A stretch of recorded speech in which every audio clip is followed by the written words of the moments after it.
যারা আমার বক্তৃতা কাটছাট করে দেখাও তারা বেজন্মা। বাংলাদেশের নাম যদি বাংলাদেশ থাকে তাহলে জামাত কোনদিন বাংলাদেশের ক্ষমতায় আল্লাহর রহমতে যেতে পারবে না, কারণ আল্লাহ মুনাফিকদেরকে কোনদিন ফেভার করবে না। এই কথা বলি বলিয়া আমার বক্তৃতাগুলো সব সময় কাটছাট করে বুঝেন তো, হ্যাঁ কাটছাট করে। আমি কইছি আমরা 10,000 বছর পর্যন্ত আমরা ভারতীয় ছিলাম, একটা কথা কইছি। এই কথাটা আমরা 10,000 বছর কাটছে, আর ছিলাম কথাটা কাটছে। কালকে বারবার দেখাইতেছে ফজা পাগলাই কইছে আমরা ভারতীয়।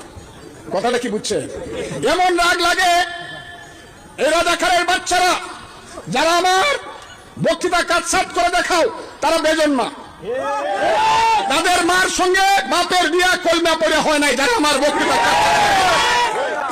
আর সহ্য হয় না আমার বক্তৃতা বাপের বেটা হলে সবটা দেখা।